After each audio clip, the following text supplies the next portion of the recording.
Bonsoir YouTube, ici Largo pour une nouvelle vidéo sur Horror à Arkham, le jeu de cartes.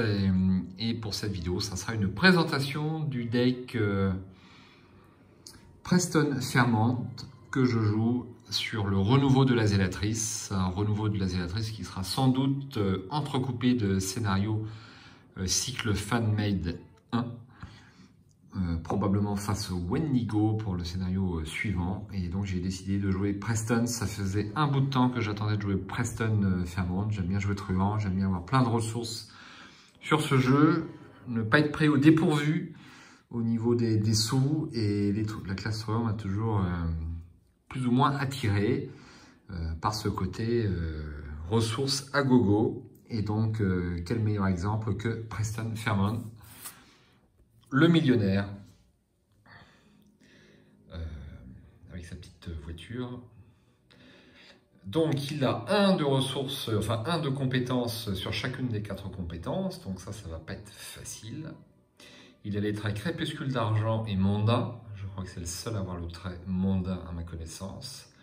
Chaque fois que vous gagnez au moins une ressource par un effet de carte, placez ces ressources sur l'héritage familial au lieu de les placer dans votre réserve de ressources. Donc ça, c'est plutôt un handicap. On va voir la carte héritage familial juste après, mais toutes les ressources qui restent sur la carte héritage familial qui n'ont pas été dépensées retournent dans la réserve de pion. Donc c'est un petit handicap. Ensuite, l'Elder Sign, c'est plus 0. Et vous avez le droit de dépenser 2 ressources pour réussir automatiquement à la place. Donc ça, l'Elder Sign, c'est très sympa. Quand on lance un test qu'on veut réussir, généralement, si on tient un jeton 0, on le réussit. Et puis si on fait un test en sachant qu'on va le rater, et bien quel que soit le nombre de points qui nous manque pour 2 ressources, on peut le réussir. Donc moi, je trouve ça assez bien. Il a 7 en dégâts et en 7 en santé mentale. Donc c'est très équilibré, c'est l'idéal. Et sa devise, c'est « Mon argent, mon héritage, ma responsabilité, laissez-moi le gérer à ma manière ». Eh bien, on va le gérer. Au niveau de la constitution du deck, donc c'est une taille de deck 30, c'est classique. Les cartes truands de niveau 0 à 5, les cartes survivants de niveau 0 à 2 et les cartes neutres de niveau 0 à 5. Donc classe principale truand et classe secondaire survivant. Et en plus, il peut aller jusqu'au niveau 2, au niveau des cartes suivantes, c'est pas mal. Exigence du deck, donc héritage familial, dette envers la loge et une faiblesse de base au hasard. Et il ne peut avoir de cartes illicites. Preston Fairmont ne s'était jamais vraiment demandé d'où venait l'argent de sa famille. Tout ce qu'il savait, c'est qu'il était riche et qu'il en profitait le plus possible. Son père semblait inquiet par moments. Il tentait de lui parler des affaires de son grand-père et des requêtes de quelque chose appelé l'ordre hermétique du crépuscule d'argent. Preston n'y prêtait guère attention. Puis son père mourut subitement dans un mystérieux accident de voiture et la fortune familiale devint sa responsabilité. Carl Sanford, le président de la loge de crépuscule d'argent, veut à présent rencontrer en personne cet héritier. Pour la première fois de sa vie, Preston commence à comprendre d'où vient la richesse de sa famille. Très bonne introduction en la matière, et Carl Sanford, bon, je ne pense pas spoiler beaucoup en vous le disant, vous allez pouvoir le rencontrer dans le Cercle Brisé, la dernière campagne complète d'Horror à Arkham. Et donc, ce que j'aime bien dans ce jeu-là aussi, c'est que tout l'univers se recoupe, il y a des références multiples, je trouve ça assez sympa. Donc vous aurez l'occasion de rencontrer Carl Sanford. Est-ce que c'est un ami, un ennemi? Eh bien, vous le verrez à l'occasion de cette campagne. Donc voilà pour la carte investigateur de Preston Fairmont. Donc comme d'habitude, c'est accompagné des cartes de sa carte signature et de sa carte traîtrise ici, carte signature ici. Habituel. Donc on va commencer par la carte signature. Donc l'héritage familial, c'est une carte, un soutien permanent, une manne ou un fardeau. Eh bien on va le savoir. C'est un avantage permanent, deck de Preston Fairmont uniquement. Pour une action, déplacez toutes les ressources de cette carte vers votre réserve de ressources. Effet forcé, quand votre tour débute, placez 4 ressources prises dans la réserve de pion sur cette carte. Les ressources sur cette carte peuvent être dépensées comme si elles étaient dans votre réserve de ressources. Dépensées défausser toutes les ressources de cette carte à la fin de votre tour. Donc ça pousse à la dépense, hein, puisque toutes les ressources que vous allez mettre là-dessus, si ce n'est pas dépensé à la fin de votre tour, eh bien c'est terminé, ça retourne à la réserve de pions. Donc moi c'est un effet qui me convient très bien, il faut dépenser un maximum, ça me plaît beaucoup. Et donc j'ai essayé de prévoir un deck qui dépense pas mal. Voilà. Donc ça c'est la carte avantage, donc vous avez 4 ressources gratuites à chaque tour qu'il faut dépenser, plus la ressource habituelle, donc à la phase d'entretien, qui elle est placée dans votre réserve de façon classique. Voilà pour la carte signature. Ensuite, la carte dette envers la loge. Donc là, il y a une poignée de main un petit peu spéciale, hein, en vigueur certainement à la loge du crépuscule d'argent. Donc c'est un événement qui vaut 10, c'est une faiblesse. Retirez dette envers la loge de la partie quand vous le jouez. Forcez, quand la partie se termine ou que vous êtes éliminé, si dette envers la loge est toujours dans votre main, vous subissez un traumatisme mental. Il évoquait des marchés conclus et des dettes contractées, mais cette transaction n'avait à l'évidence pas seulement un aspect financier. Les investigateurs d'horreur Arkham. Alors, il me semble que c'est quelque chose édité par FFG, c'est à vérifier, je n'en sais rien. Il me semble que c'est un bouquin édité par FFG, les investigateurs d'horreur Arkham, ce n'est pas une citation de Lovecraft. Donc ça vaut 10, hein, le principe est très simple, il vous faudra dépenser 10 ressources pour vous débarrasser de votre dette. Donc moi je trouve pas ça très dur, donc ça coûte une action, la poser, et puis ça coûte 10 ressources. Bon, sachant que les ressources de Preston normalement s'accumulent assez vite, hein. Sur la partie que j'ai faite, je n'en ai fait qu'une. Vous aurez peut-être d'autres joueurs plus expérimentés que moi sur Preston. Moi, je n'ai fait qu'une partie, mais bon, les ressources s'accumulent très très vite, hein, même sans avoir de carte à ressources dans le deck. Voilà pour la carte traîtrise. Et puis, la faiblesse que j'ai piochée, donc à travers les portails, j'étais très content de ne pas piocher... Eh bien, paranoïa, hein, c'est ça, je crois qu'on se débarrasse de toutes ces ressources sauf une, même toutes ces ressources. Piochez la carte du dessus de votre deck, si ce n'est pas une faiblesse, retirez la carte piochée de la partie. Ensuite, cherchez tous les autres exemplaires de cette carte que vous possédez dans votre deck. Votre pile de défausse, votre main est dans toute zone de jeu et retirez également de la partie. Donc ça ne m'arrange pas tellement parce que moi exceptionnellement, j'ai pris beaucoup de cartes en 2 exemplaires en fait. Sur mon deck, ce que je fais pas forcément, j'aime beaucoup varier les cartes et avoir plein de possibilités d'adaptation. Ça peut être un handicap vu par certains, mais moi j'aime bien varier. Sauf sur ce deck où je trouve que je n'ai pas eu tellement de choix pour faire le deck, donc j'ai beaucoup de cartes en 2 exemplaires. Alors rentrons dans le vif du sujet. Donc le deck, il est ici. Alors on va commencer par... Eh bien, le thermo. Donc le thermo est une carte peu employée parce qu'elle vaut cher. 4, c'est beaucoup quand vous n'êtes pas truand déjà.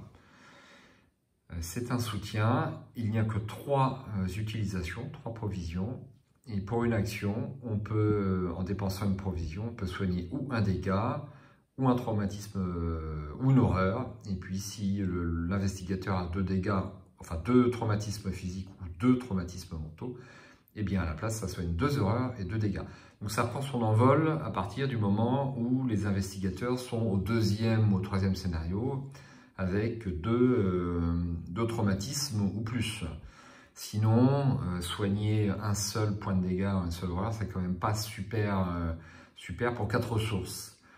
Mais pour Preston, qui ne regarde pas la dépense, eh bien cette carte prend son intérêt et on va la trouver sur les tables de jeu. Personnellement, je ne l'ai jamais vu jouer depuis que je joue à Arkham. Je crois que Mickaël l'a mis dans un premier deck, mais s'en est débarrassé assez rapidement en fait. En plus, il jouait pas trop grand, donc on ne l'a jamais vu poser en fait. Donc moi, je pense que je vais la garder et je vais garder les 2 exemplaires pour être sûr de la piocher à chaque partie. Donc, thermo pour 4, moi ça me paraît adapté à Preston. Ensuite, vous ne serez pas surpris par cette carte. Donc la philosophie du deck, eh bien, c'est d'avoir plein de ressources et au lieu de faire des tests, eh bien, de les acheter en fait pour ne pas, disons le moins possible, tirer sur les compétences de Preston qui sont très très faibles, hein, surtout en début de partie, qui sont à 1 partout. Donc toutes les cartes qui permettent d'acheter et de payer au lieu de faire un test de compétences, forcément me paraissent très à propos sur Preston. Donc il existe des decks Preston Fairmont pauvres. Moi je ne vais pas jouer quelqu'un de pauvre, c'est hors de question. Vous ne verrez jamais cacher son jeu dans l'un de mes decks, hein. Ça n'existera pas. Je préfère avoir pas mal de ressources et acheter tout plein de choses. Donc, et puis il est millionnaire, donc il n'est pas pauvre. Voilà, c'est pas fluff. Donc moi j'achète. Donc le rapport des services de renseignement, c'est une carte qui est sortie assez récemment, hein. Je ne sais plus quel pack, mais c'est pas tout jeune. Enfin c'est un peu jeune, je veux dire. 2 ou 3 extensions, quelque chose comme ça. Donc il y a 2 icônes d'intelligence, donc ça c'est pas mal, c'est un événement qui vaut 2. Découvrez un indice dans votre lieu, donc pour 2 ressources. Pour Preston, c'est quasi rien. Et en réaction, quand vous jouez rapport des services de renseignement, augmentez de 2 son coût, donc 4. Changez découvrir un indice par 2 indices. Et autre réaction, quand vous jouez rapport des services de renseignement, augmentez de 2 son coût, changez dans votre lieu en un lieu éloigné de 2 connexions. Donc c'est une super carte, hein, pour peu que vous ayez de l'argent. Moi je trouve ça très pratique. Encore un petit mot sur l'aspect général du deck. Donc c'est un deck qui est groupe avec Yorick, donc c'est un Yorick combattant. Donc c'est plutôt un deck qui sera chargé d'enquêter. Et ma foi, sur le premier salon de la Zélatrice, ça a été comme une lettre, presque comme une lettre à la poste. Hein, donc c'est un Preston Fairmont enquêteur plus que combattant. Donc j'ai cette carte bien entendu en 2 exemplaires. Ensuite, on continue avec l'aspect enquête. J'ai pris 2 exemplaires de l'appel de Fossoyeur. Pas tellement pour combattre, mais à l'occasion ça peut faire un petit point de dégâts. Donc c'est un soutien qui vaut 2, un icône de lutte, 2 possibilités d'action, combattre avec plus 2 pour cette attaque. Et pour une action, défausser l'appel de Fossoyeur, découvrez un indice dans votre lieu. Donc là encore, pour 2 ressources, c'est à nouveau un indice. Mais par rapport au rapport des services de renseignement, on ne peut pas augmenter le coût pour trouver plus d'indices. Donc ça prend un icône de main, je crois que c'est enfin un emplacement de main, c'est la seule carte je crois qui me prend les emplacements de main. Donc je peux même en avoir 2 devant moi. Donc c'est surtout une carte à nouveau pour trouver des indices. Je savais que j'aurais dû, mais je n'arrivais pas à m'arrêter de creuser. Donc c'est plutôt l'appel à Yorick, mais je crois qu'il en a une d'ailleurs aussi. Donc j'ai pris ça en 2 exemplaires. Ensuite, super classique, regardez ce que j'ai trouvé. Donc là c'est quelque chose qui va quand même me demander un test de compétence, mais un test de compétence échoué. Donc c'est un petit peu plus facile, et échoué avec une différence de 2 ou moins. Et ça permet de découvrir 2 indices. Il y a encore 2 icônes d'intelligence, ça peut toujours servir. Et ça vaut 2 pour 2 indices potentiels. Et puis si vous réussissez le test, eh ben, ce sera un indice. Donc voilà, c'est pas perdu. Alors c'est vrai qu'on peut le rater de 3 ou plus, mais bon, c'est relativement rare quand même. Alors il faut être quand même un peu installé, on va le voir avec les cartes suivantes, puisque si j'ai que 1, de compétences, forcément je risque d'échouer le test avec plus de 2 de marge. Donc forcément il faut que Preston Fairmont soit un petit peu installé pour jouer cette carte. Donc j'ai cette carte encore en 2 exemplaires. Ensuite, après les cartes qui me permettent d'avoir des indices uniquement en payant, ou presque, j'ai un certain nombre de cartes qui me permettent de booster mes compétences à l'aide des ressources. Donc la carte astuce, qui est une compétence donc, avec un icône d'intelligence, un icône d'agilité. Tant que vous avez 5 ressources, ce qui sera le cas quasiment tout le temps, pour Preston on peut l'espérer, Astuce, gagne une icône d'intelligence et d'agilité et au moins 10 ressources, plus 2 intelligence et plus 2 agilité. Ne vous inquiétez pas, insista-t-elle, je m'en charge. Donc là, ça peut être une carte plus 3 en intelligence, plus 3 en agilité, très rapidement dans la partie sur Preston.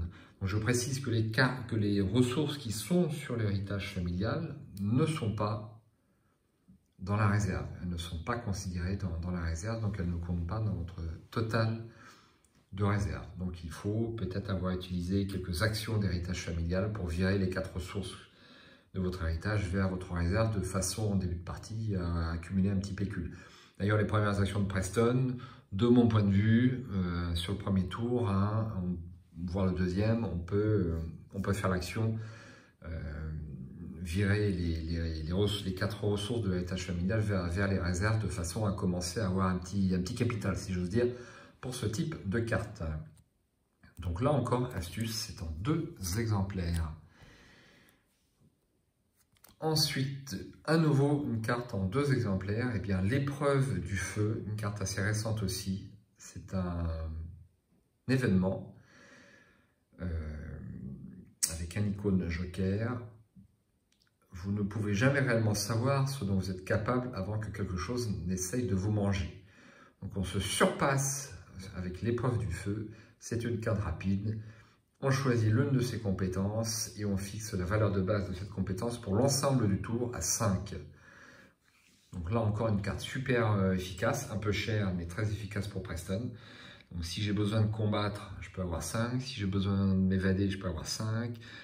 Je choisis la compétence, c'est super utile, voire en quête si c'est nécessaire. Et c'est pour l'ensemble du tour. Donc si ça peut comboter pas mal avec toutes les cartes qui vous donnent des actions supplémentaires, puisque cette carte va vous mettre votre compétence à 5 pour l'ensemble de votre tour. Donc plus vous avez d'actions sur votre tour, plus c'est intéressant. Donc là, c'est une carte qui m'a paru très à propos pour Preston. Et là encore, elle est en 2 exemplaires. Ensuite, alors je pense que cette carte a été faite spécialement pour Preston, l'argent est roi, c'est un événement qui vaut 0. Rapide à jouer quand vous initiez un test de compétence, au lieu d'utiliser le type de compétence indiqué pour ce test, effectuez un test de ressources. Votre valeur de compétence de base pour ce test est égale à la moitié du nombre de ressources de votre réserve de ressources, arrondi à l'inférieur. L'argent ne fait pas le bonheur, mais il peut acheter à peu près tout le reste. Très bonne citation. Donc pour Preston, qui se trouve très rapidement, je dirais à 20 voire 30 ressources, donc il peut avoir 15 dans une compétence pour un test important. Par exemple, prendre le contrôle de l'Ita Chantler ou autre. Eh bien, cette carte va fonctionner à merveille. Alors, est-ce qu'elle peut fonctionner pour d'autres investigateurs? Jenny Barnes, peut-être. Ça dépend de votre deck un peu. Si vous avez des cartes qui vous donnent des ressources, jour de paix, ou la carte casino là, qui vous rapporte des ressources. Enfin, il y a un certain nombre de cartes qui vous donnent des ressources. Bon, on peut envisager de la jouer. Mais, franchement, je trouve qu'elle est surtout adaptée à Preston. Je ne sais pas si d'autres investigateurs, en tout cas d'autres truands, les autres j'en parle même pas, d'autres truands peuvent la mettre avec un espoir de réussite assez rapide dans la partie. Donc j'ai pris cette carte évidemment encore en 2 exemplaires. Ensuite, relation influente, là encore une carte sans doute faite pour Preston, puisque lorsqu'on a beaucoup d'argent, on est dans la relation influente par définition, on les corrompt. C'est un soutien qui vaut 2, un icône d'intelligence. Parfois, connaître les bonnes personnes est plus important qu'avoir du talent. Limite de 1 par investigateur. Donc pour une action rapide, inclinez relation influente. Vous gagnez plus 1 à votre valeur de compétence pour ce test, pour chaque groupe de 5 ressources que vous possédez. Donc dès que Preston a ce soutien, on va dire dès le 2e ou 3e tour, puisqu'on a très rapidement 15 ressources, eh bien vous allez pouvoir avoir plus 3, plus 4, plus 5 dans votre compétence, mais pour un seul test malheureusement. Et c'est une carte super efficace. Donc là, je m'en suis servi beaucoup sur ma partie. Elle peut être utilisée par d'autres truands. Je pense que 5 ressources, même Jenny a facilement 10 ressources. Je pense que d'autres truands peuvent quand même l'employer, cette carte. Mais ça dépend un petit peu de votre deck aussi. Alors, en tout cas, moi j'aime beaucoup. C'est en plus très fluff. Et puis l'illustration est très sympa. 2 exemplaires pour Relations influentes. Ensuite, une vieille connaissance, Se surpasser. Donc je n'ai pas pris la version, je crois que c'est débrouillard, je ne sais plus, la version truand, parce qu'elle faisait double emploi. C'est-à-dire que sur l'aspect agilité, eh bien, enfin l'aspect le plus simple d'agilité se retrouvait sur les 2 cartes. Donc je n'ai pris que Se surpasser, c'est donc un soutien qui vaut 2, un icône de volonté, un icône d'agilité, et pour une action rapide, dépenser une ressource, plus 1 en volonté, même chose pour l'agilité. Donc très sympa pour Preston. Donc j'ai pris la version truand, j'ai préféré la volonté. Je crois que la version truand, je crois que c'est pour la lutte, donc ça m'intéressait moins. J'ai préféré avoir de la volonté pour les cartes rencontres. Là encore, c'est 2 exemplaires. Ensuite, Dario et la mine. L'investisseur peu scrupuleux, 4 ressources, un icône d'intelligence. Tant que vous avez au moins 10 ressources, vous gagnez plus 1 en volonté et plus 1 en intelligence. C'est pour une action, s'il n'y a aucun ennemi dans votre lieu, inclinez Dario et la mine, gagnez de ressources. Donc si vous avez Dario et la mine en début de partie, eh bien, grâce à son action, vous pouvez accumuler très rapidement des ressources. Et puis s'il arrive au milieu de partie, bah, tout de suite il vous donne le plus 1 en volonté, plus 1 en intelligence. C'est quand même super pratique. Donc moi je l'avais joué avec un deck. C'était quel deck? C'était pas Finn Edwards. C'était pas Jenny Barnes, je me souviens plus du truand avec lequel j'avais joué. J'avais beaucoup de mal à avoir 10 ressources. J'arrivais assez facilement à 10 ressources, mais elles partaient tout aussi vite. Donc c'était super dur d'avoir le plus 1. Donc là, je pense que pour Preston, eh bien, ça va être très à propos. Là encore, c'est une carte en 2 exemplaires. Ensuite, on va passer à l'accessoire. Donc, je n'ai qu'un seul accessoire dans mon deck. Et là, j'ai choisi le Totem Macabre, donc une carte multiclassée qui vaut 3. C'est un soutien, un icône d'agilité. Réaction, après que vous avez attribué une carte à un test de compétence, inclinez le Totem Macabre. La carte attribuée gagne une occurrence supplémentaire de l'une de ces icônes de compétence de votre choix. Donc, je ne sais pas si c'est une carte qui va rester très longtemps dans le deck, parce que je ne vais pas jouer beaucoup de cartes compétences en fait. Bon, j'ai astuce, j'en ai quelques-unes, mais pas énormément. Donc bon, j'ai hésité avec la patte de lapin, enfin avec des choses comme ça, mais j'ai rien vu de vraiment qui exploitait les ressources, malheureusement, dans le pool de cartes pour l'instant. J'ai choisi celui-ci, c'est une carte qui pourra partir à la première occasion. Peut-être pour Lola Santiago, par exemple, Lola Santiago qui est extrêmement puissante avec l'ami Preston. À voir. Donc là encore, je l'ai en 2 exemplaires. Ensuite, j'ai choisi Doublure. Donc c'est un événement qui vaut 2. Il y a 2 icônes d'agilité. Échapper à, échapper automatiquement à un ennemi non élite dans votre lieu. Donc ça ressemble un petit peu au rapport des services de renseignement au niveau du fonctionnement. Réaction, quand vous jouez Doublure, augmentez de 2 son coût, changez un ennemi non élite en jusqu'à 2 ennemis non élites.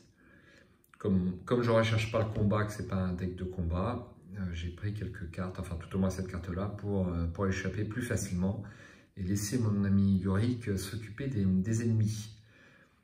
Deuxième réaction, quand vous jouez doublure, augmentez de 2 son coût, changez dans votre lieu dans un lieu éloigné jusqu'à 2 connexions. Donc on peut incliner un ennemi à distance. C'est pas mal. Hein, vous avez un ennemi chasseur qui est généré à 2 lieux. Je ferai un seul exemple, je ferai référence à la partie de Shep aujourd'hui sur comment s'appelle le scénario qu'il a joué. C'est là où le destin attend, donc au pied de la colline. Et donc il avait des ennemis qui étaient générés à distance, là, des espèces de chiens, qui sont générés dans le lieu le plus éloigné. Et bien cette carte permet de l'incliner à distance avant qu'il n'arrive sur vous. Donc c'est assez sympa. C'est assez sympa. Donc là, je l'ai pris, la doublure. C'est une carte très récente. Hein. Je l'ai pris en 2 exemplaires. Alors c'est vrai que si vous jouez Preston avec la boîte de base, les choix sont quand même super limités. Enfin, la boîte de base, plus le cercle brisé, puisque cet investigateur est dans le cercle brisé. Mais c'est vrai qu'il y a... Il me semble que cette carte est dans le cercle brisé, peut-être dans la boîte de base. Vous avez quelque chose supplémentaire, mais c'est vrai que j'ai pas eu le sentiment d'avoir une multitude de choix pour jouer un Preston riche, tout au moins. J'ai pas eu le sentiment d'avoir 36 000 choix, si vous voulez, pour jouer un Preston enquêteur riche. Donc c'est vrai que là, il faut peut-être avoir un pool de cartes peut-être un peu plus développé pour jouer cet investigateur. Ensuite, c'est la même, 2 exemplaires. Là, enfin, une carte en un seul exemplaire. J'ai pris Persévérance. Donc c'est un événement qui a 2 icônes de volonté.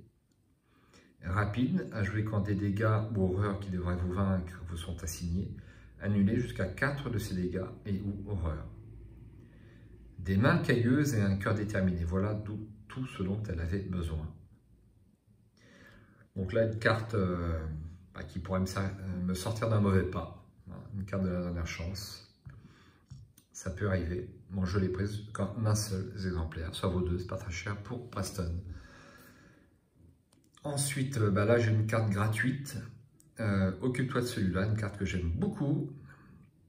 Donc, c'est une carte qui va me permettre de me débarrasser de certaines cartes rencontres. Surtout les monstres, hein, forcément, puisque les autres, je peux les gérer.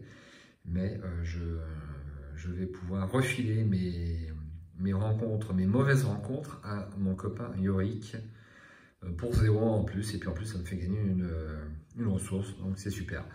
Alors, je le fais avec son accord, hein, bien entendu. On joue en coopération.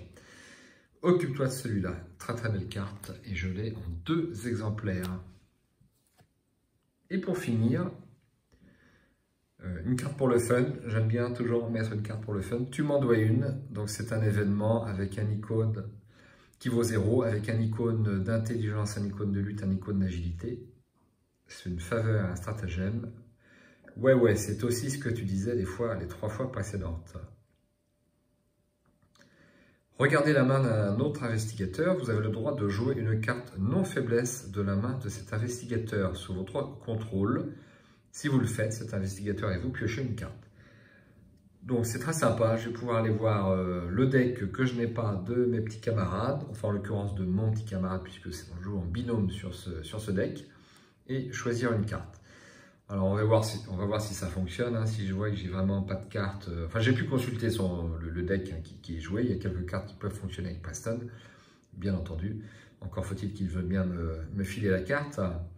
Mais je trouve ça une carte qui met un petit peu d'ambiance, enfin c'est une carte qui met un petit peu d'ambiance autour de la table, je trouve ça très sympa à jouer et donc je l'ai mis en 2 exemplaires.